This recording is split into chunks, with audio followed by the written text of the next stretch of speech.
Robson Chay Padilha, eu falo de Curitiba, Paraná, Brasil.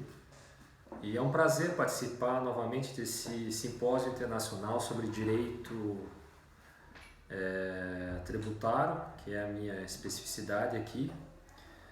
Eu submeti o artigo intitulado Liberdade como Desenvolvimento e a Redução da Desigualdade pelo Princípio da Isonomia Tributária. Basicamente, eu abordo os dois princípios, nesse caso aí, o princípio da liberdade, o princípio da igualdade, no contexto brasileiro, e o faço por meio de duas referências bibliográficas. A primeira delas, na verdade, é o Thomas Piketty, um economista que muito conhecido, mundialmente conhecido basicamente pela obra Capital no século XXI. E outra referência bibliográfica é o professor Amartya Sen, também economista, uma autoridade mundial, na medida em que é professor hoje da Harvard, na matéria de filosofia e economia. O professor Amartya Sen também ele tem o título de honoris causa em mais de 200 universidades, sem dúvida é o grande economista aí na temática liberdade. Também de início faço menção ao professor André Foloni, brasileiro, que trouxe ao meu país aí a teoria da complexidade. Foi um importante marco para o nosso direito, na medida em que se propõe uma abordagem interdisciplinar e enfrenta com muita propriedade esses temas filosóficos, aí, jurídicos e econômicos, temas então interdisciplinares e de grande reflexão. O que o professor Foloni propõe é superar o reducionismo, né? Superar esses conceitos basicamente estanques do direito tributário por meio de outros saberes. Então, traz referências aí da economia, da sociologia, do direito, né? Do direito constitucional, para também abordar o tema tributário aqui em espécie. No início do meu artigo, já na introdução, eu falo sobre a origem comum da igualdade e da liberdade. E essa referência vem lá da Declaração de Independência dos Estados Unidos de 1776. Em que constou, por exemplo, que todos os homens são criados iguais, dotados pelo Criador de certos direitos inalienáveis, que entre eles estão a liberdade, a procura da felicidade. Então, já nessa introdução do tema, tem-se aí igual valor para a liberdade, Mas, no Estado liberal, sabemos que propriamente a igualdade material, ela não se concretizou, né? Tal como, vamos dizer, na mesma proporção que se desenvolveu a liberdade. Celso Laffer, ele é muito mais crítico, né? Ao tratar dessa ideia de que a igualdade nada mais é do que uma mera abstração destituída de realidade. É uma ilusão facilmente verificável, numa situação limite, como a dos refugiados, como, por exemplo, pessoas advindas lá de guerras, né, fugindo de guerras, ou em campos de concentração. Não poderia, não teria esse fundamento justnaturalista, fundamento humano para falar que todos somos iguais. Celso Laffer vai além. Essa é uma condição que depende muito mais do reconhecimento do Estado do que propriamente seja inata. Então, se discute aí, é o propósito desse artigo, acentuar as diferenças, tentar entender um pouquinho de como esses dois princípios que foram originários, têm uma mesma origem, uma origem comum, eles cresceram de forma díspare, né? Adiantando um pouquinho, né, a análise do artigo, eu faço referência à globalização. Então, se eu fiz um esforço histórico, né, com o propósito de trazer origem, já no nosso contexto atual, eu destaco a realidade que é, né, um certo liberalismo, uma certa liberdade, muito mais para consumir, né, esse liberalismo, essa liberdade, traduzida muito mais nesse aspecto, e a igualdade, por outro lado, também nessa mesma perspectiva mais econômica, totalmente desigual, né, uma desigualdade, quando eu menciono aqui, ela tem uma relação com aquela pirâmide econômica, né, em que vemos lá boa parte da base, boa parte dos pobres aqui situados numa condição de miséria, sem qualquer tipo de acesso, aí, sem qualquer possibilidade de se apropriar de forma igual, de ser tratado de forma igual, e aqui igualdade não é somente em relação à apropriação de bens, mas ela vinculada a uma série de facilidades, educação, saúde de qualidade, como bem a Amartya Sen menciona aqui, né? Então é um grande paradoxo, porque vivemos no século XXI um alto grau de desenvolvimento tecnológico, de informação, mas que essa informação com essa própria economia, ela está muito mais acessível para quem está no topo da pirâmide. E Thomas Piketty destaca essa situação com um exemplo muito interessante. Ele vai falar que a maior fortuna da França, a das herdeiras do grupo L'Oréal, revela uma questão bastante própria, um problema que é, por assim dizer, mundial, então só seria problema francês, mas que cabe aqui a nossa temática. As herdeiras do grupo L'Oréal, disputando aí uma herança de trilhões, estavam então discutindo propriamente a exposição, né, de quem mereceria receber aquela fortuna. E um dos repórteres questionou, por exemplo, a pouca participação do grupo L'Oréal em relação a grandes temas da França. E ela, numa resposta até bastante hostil, mencionou que recolhia naquela ocasião 300 milhões por ano de tributos à França.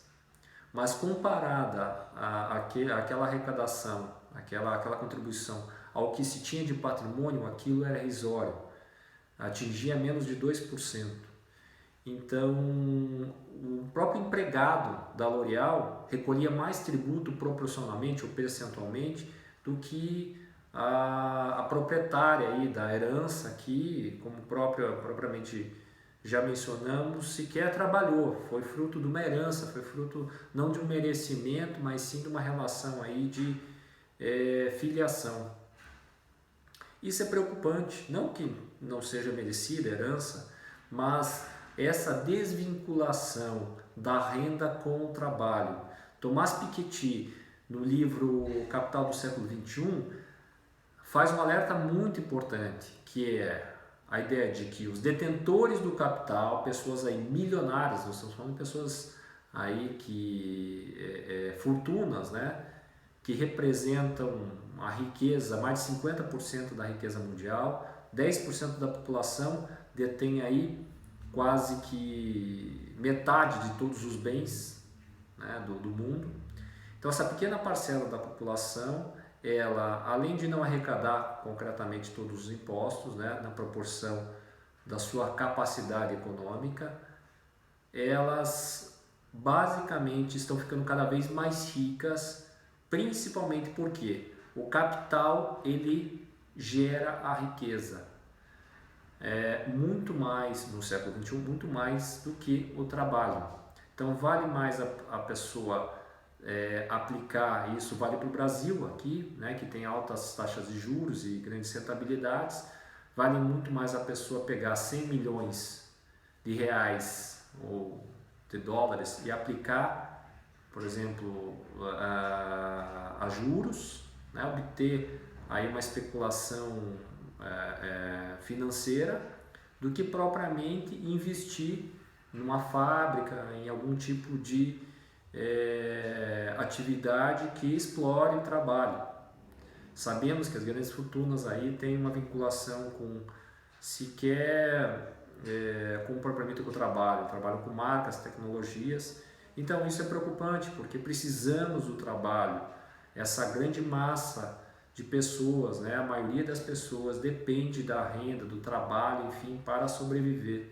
Então é um alerta muito importante aí que precisa da nossa reflexão.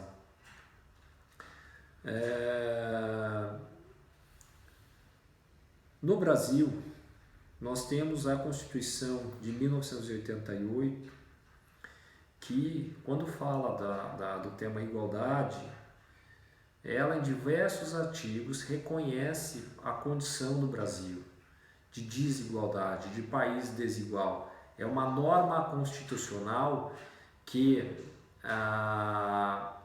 basicamente revela, né, revela ou reconhece uma desigualdade econômica, uma necessidade do Estado interventor, enquanto interventor na economia, interventor nas relações privadas, uma forma de combater essas desigualdades. Isso já está bem estampado no inciso 3º do artigo inciso 3 do artigo 3º. E nesse contexto, interessante notar que o papel ideológico, né, da própria Constituição brasileira, ele nem propriamente pode se dizer de esquerda, porque nós temos vários dispositivos constitucionais que propagam a liberdade, né, direito de liberdade, de livre concorrência, de não intervenção direta na economia, mas nós temos outros tantos dispositivos que propugnam a igualdade. Quais são eles? Por exemplo, função social da propriedade, igualdade material, realização, por exemplo, de direitos sociais, direito ao pleno emprego, direito à moradia, direito à dignidade da pessoa humana. Então, é uma Constituição que não pode se afirmar totalmente com um viés ideológico. Ela permite sim a promoção da liberdade, enquanto, né, garante a liberdade, e ao mesmo tempo propõe aí uma maior igualdade. Nesse contexto, e a palavra utilizada aqui com bastante ênfase é o desenvolvimento, né, para se alcançar essa ideia de garantir a liberdade e ao mesmo tempo combater a desigualdade, tem-se como veículo aí o desenvolvimento, que esse desenvolvimento tem que ser ao mesmo tempo sustentável. Então, como harmonizar esses dois pontos, né? Daí entra basicamente a Amartya Sen, desenvolvimento como liberdade. E é interessante que o professor Sen, de origem indiana, ele propõe efetivamente diversas medidas concretas e sinaliza um uma série de questões, uma série de levantamentos aí para combate desse tipo de problema aqui, combate à desigualdade. Ele teve uma experiência muito importante na ONU, foi ele que criou, na verdade, aperfeiçoou o PIB, né, um indicador que mede a riqueza dos países, e é a primeira crítica que ele faz. Por que ele aperfeiçoou o PIB? Porque ele fala que o desenvolvimento, né, a mensuração, a avaliação do desenvolvimento segundo um critério meramente econômico, segundo a riqueza, né, vezes dividido pelo número de habitantes, ele não é um indicativo ideal, né, para se medir desenvolvimento. Por quê? A resposta é evidente, né? Porque nós temos aí um grande problema de desigualdade econômica, nós temos aí uma concentração absurda de riqueza. Então você, pelo PIB, indicar que a renda per capita do brasileiro é uma determinada quantidade de dólares, ela não reflete a realidade. Então é o primeiro indicativo que o professor Sen vai alertar. Mas qual seria um segundo indicativo que poderíamos verificar? Por exemplo, expectativa de vida, saúde. Sem dúvida, né, nós temos outros indicativos que poderiam aí apontar se determinada a nação é desenvolvida ou não. Mas sabemos que tradicionalmente o critério de desenvolvimento ou o referencial de desenvolvimento é os Estados Unidos ou a Europa. Mas se atentarmos muito bem para as lições do professor Amartya Sen, ele vai fazer nova reflexão para, por exemplo, apontar que em determinados pontos o desenvolvimento americano, né, o desenvolvimento aí que se diz majoritário, né, que é servido aí de referência para os demais países periféricos, principalmente a América do Sul, a Índia, a Rússia, né, os BRICS, que a gente pode incluir nessa conta aí de subdesenvolvido, país subdesenvolvido. Os Estados Unidos ele pode ser um país de extrema desigualdade social. Se pegarmos, por exemplo, um índice de expectativa de vida na população negra e compararmos com outros países, por exemplo, como Butão, né, como o professor Sen fala, nós temos indicadores diversos. Quer dizer, por mais que essa população negra dos Estados Unidos tenha maior capacidade financeira, tenha realmente até acesso a melhores aí hospitais, medicamentos, e isso não reflete propriamente um indicativo de desenvolvimento. Se pegarmos outros indicadores, por exemplo, como felicidade, proteção ambiental, né? Nós temos países em que não se tem sequer uma mínima reserva ambiental, um pedaço ali de meio ambiente que propicie que o cidadão tenha esse tipo de interação, vive-se lá numa cidade de concreto. Então, o olhar de Amartya Sen é muito importante porque ele propõe uma outra forma de pensar o desenvolvimento. E como seria esse outro pensar? O próprio título já menciona, né, a liberdade, e ele vai tratar então de desenvolver as liberdades, as diversas liberdades, ele enumera 5 delas, para que se alcance um desenvolvimento, não um desenvolvimento somente econômico, né, no aspecto de aumentar a renda das pessoas, mas aumentar realmente a expectativa de vida, aumentar, por exemplo, os ganhos ambientais, os ganhos sociais, algo perfeitamente tangível, né, do que partir somente de uma ideia de vamos crescer a economia, crescer o bolo, como falavam os economistas, para depois repartir, né, que se tem muito mais são migalhas desse bolo do que realmente uma justa repartição. E dentro dessas 5 capacidades, ele vai falando que, por exemplo, a liberdade política é importante, a liberdade educacional, quer dizer, tem-se aí uma ideia de capacitar o cidadão para que ele faça esse movimento revolucionário, esse movimento desenvolvimentista. E é interessante que, por fim aqui, o professor Sen ele destaca 2 tipos de liberdade, que infelizmente a tradução para quem faz a leitura na língua portuguesa, ele não tem uma tradução tão correta, que é a ideia de freedom e a ideia de liberty. Para Amartya Sen, a ideia de liberty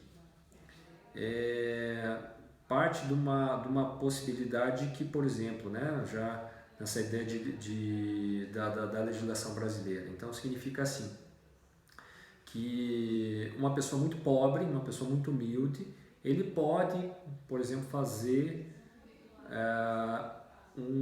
disputar um vestibular, se ele tiver o 2º grau, concluído numa escola pública, e ingressar numa faculdade, por exemplo, como a USP, que é reconhecida mundialmente como uma excelência, por exemplo, na área de medicina. Mas essa liberdade, quer dizer, a inexistência de lei que proíba essa pessoa de participar, não propriamente traduz, né, uma real possibilidade. Então essa pessoa tem efetivamente liberty, na medida em que pode fazer um vestibular para passar numa universidade desse porte, mas não detém capacidade para desenvolver isso. Por quê? Porque tem falhas estruturais, não detém conhecimento econômico, não detém capacidade econômica para se manter, por exemplo, numa cidade como São Paulo. Ela muitas vezes não recebeu uma boa instrução do ensino público para então capacitá-la a passar no vestibular como esse, e a estatística não é diferente, né? Nós temos pouquíssimas pessoas aí passando numa faculdade tão concorrida como a USP. Tem-se, na verdade, tem-se alunos lá que possuem sua maioria boa ou as melhores condições financeiras para ingressar numa universidade aí, porque os pais tiveram condição de prover esse tipo de coisa. Não é uma exceção no Brasil. A gente sabe que, por exemplo, Michael Sandel, numa discussão sobre meritocracia, mais no contexto de John Rawls, né, um sociólogo, ele vai apontar para a mesma situação, que menos de 1% da população negra e pobre consegue ingressar em Harvard. Então é um ciclo, né, de desigualdade que se propaga ao longo do tempo, porque quem tem mais concentração também de educação, melhores condições aí, acabam concorrendo de uma outra forma e aí se perpetuando esse ciclo. Então a pessoa tem liberty, realmente, as pessoas não são proibidas de estudar, mas se questiona se tem reais capacidades para tanto.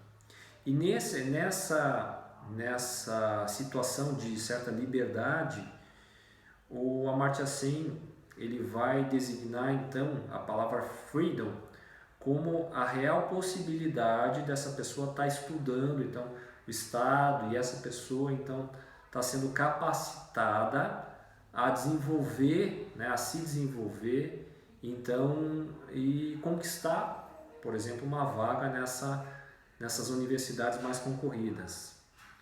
Então, basicamente, encerro minha fala aqui com as reflexões desses 2 autores, com essas questões de interação, né, de mesma origem aí, dos dois princípios basilares, princípio da liberdade e da igualdade, tratando um pouquinho sobre esses dois temas, né, que tocam obviamente no direito tributário. A gente falou de isonomia no texto, mas aqui traduzida como igualdade, e a gente leva essas mesmas ideias para o contexto tributário, quer dizer, tem que se tributar muito mais quem tem capacidade contributiva, quem tem possibilidade para contribuir, e desonerar as pessoas que têm menos capacidade.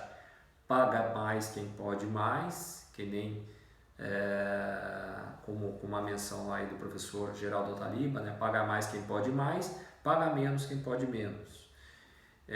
Isso por quê? Porque vivemos nesse contexto de maior concentração de renda, de perpetuação e crescimento aí da desigualdade em todos os níveis.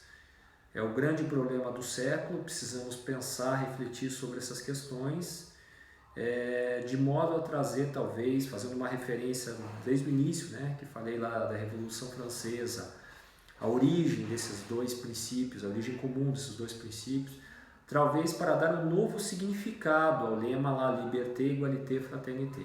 Obrigado pela participação aí nesse congresso, muito feliz de ter sido aí escolhido como articulista, né? E felicidades a todos.